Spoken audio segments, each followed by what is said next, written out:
Hi, boys and girls. My name is Mrs. Schwartz. I'm a first grade teacher. You may know me really well, or you may not know me too much at all. But today and tomorrow, we're going to get to share a book. It's a Frog and Toad book. Now, you heard about Frog and Toad earlier in this school year with your teachers, your classroom teachers. This book is called Days with Frog and Toad. So Frog and Toad are actually characters in a series, and you heard about one of their books. You're going to hear about another one of their books today, and Mrs. Blatchett is going to share with you later this week yet another book that feature Frog and Toad as the main characters. Now, before we get started, we want to think together about something. Whenever you finish reading a book, it's important to retell the story. Maybe you retell it to a grown-up in your house.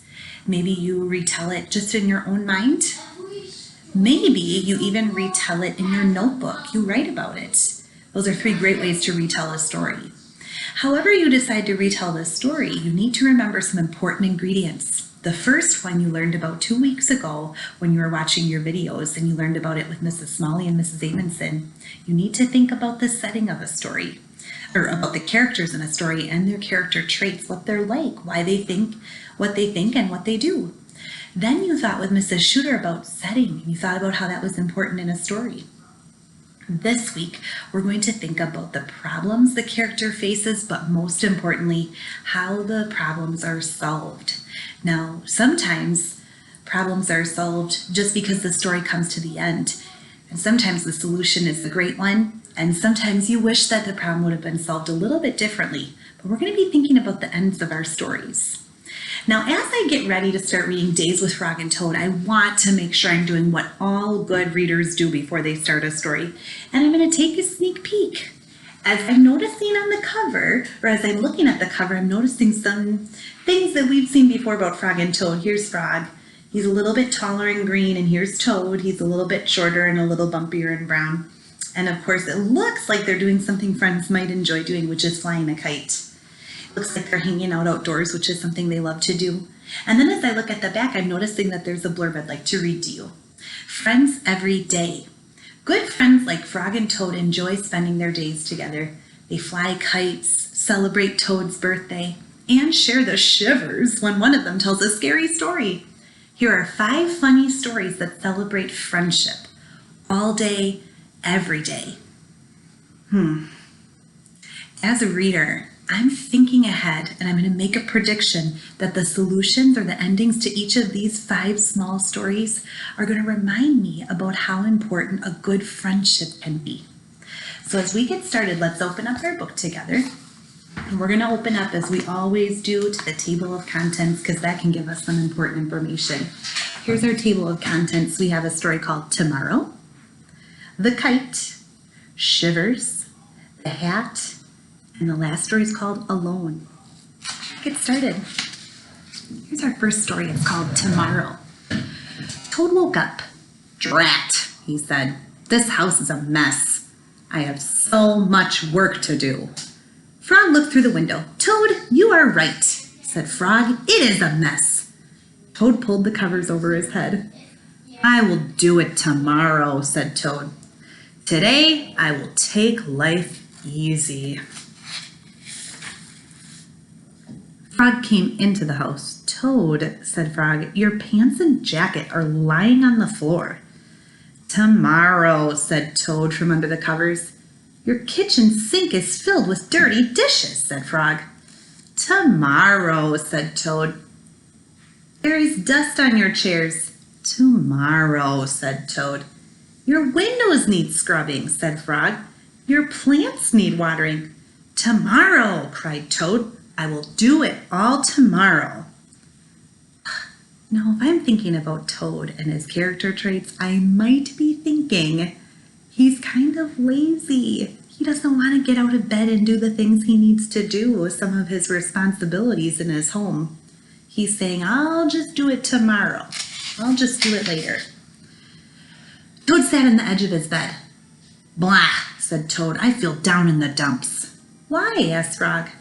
I'm thinking about tomorrow, said Toad. I'm thinking about all of the many things that I will have to do. Yes, said Frog. Tomorrow will be a very hard day for you. But Frog, said Toad, If I pick up my pants and jacket right now, then I will not have to pick them up tomorrow, will I? No, said Frog, you will not have to. I wonder if this is part of the solution. Let's take a look. Toad picked up his clothes. He put them in the closet.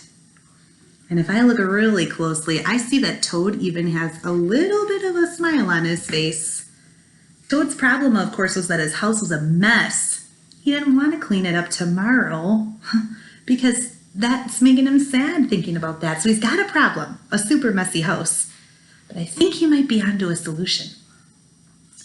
Frog, said Toad, if I wash my dishes right now, then I will not have to wash them tomorrow, will I? No, said Frog, you will not have to.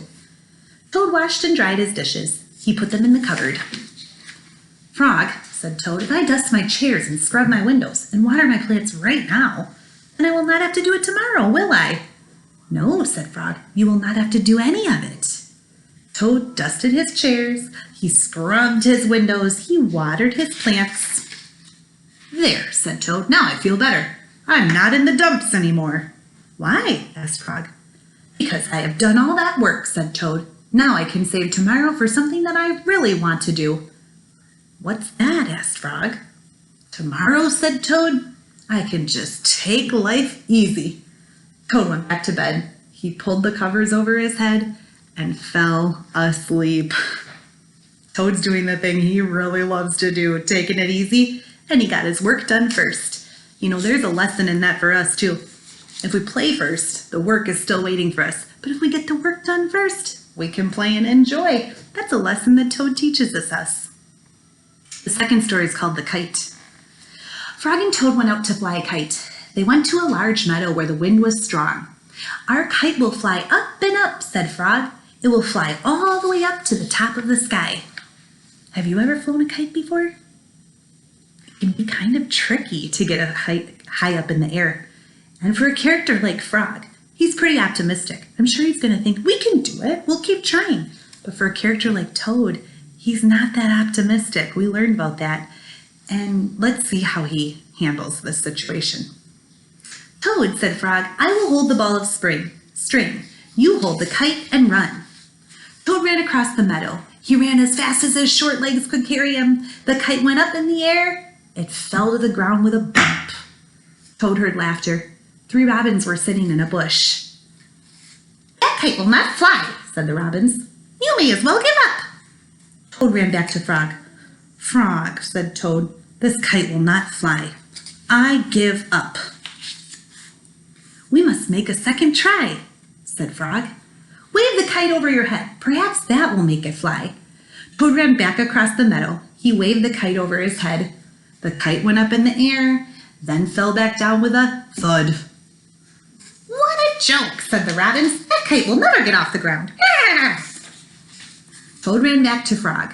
This kite is a joke, he said. It will never get off the ground. We have to make a third try, said Frog. Wave the kite over your head and jump up and down. Perhaps that will make it fly. Toad ran across the meadow again. He waved the kite over his head. He jumped up and down. The kite went up in the air and crashed back down into the grass. That kite is junk, said the robins. Throw it away and go home. Now, if you're like me, you are noticing that Toad seems to have 2 problems. One problem is that the kite won't fly. And the second problem is that these sassy little robins keep laughing at him. And both of those problems are causing him to feel pretty down in the dumps. Toad ran back to Frog. This kite is junk, he said. I think we should throw it away and go home. Toad, said Frog, we need one more try. Wave the kite over your head, jump up and down, and shout, up, kite, up. Toad ran across the meadow. He waved the kite over his head. He jumped up and down. He shouted, up, kite, up.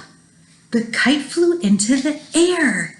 It climbed higher and higher. We did it, cried Toad. Yes, said Frog. If a running try did not work, and a running and waving try did not work, and a running, waving, and jumping try did not work, I knew that a running, waving, jumping, and shouting try just had to work. The robins flew out of the bush, but they couldn't fly as high as the kite. Frog and Toad sat and watched their kite. It seemed to be flying way up at the top of the sky. Now, as I'm thinking about the solution to Frog and Toad's problem, there were a couple things. They needed the right recipe. They needed the right list of things to make that kite go up. But I think there was one thing that helped them solve their problem. And that's something that lives inside you and me too, in our hearts. And that's the ability to persevere or keep trying and trying. And you might have noticed that Frog was the friend who said, we are going to try and try and try and not give up. And in the end, that helps them solve their problem. We're going to hear 3 more stories tomorrow. Make it a great day.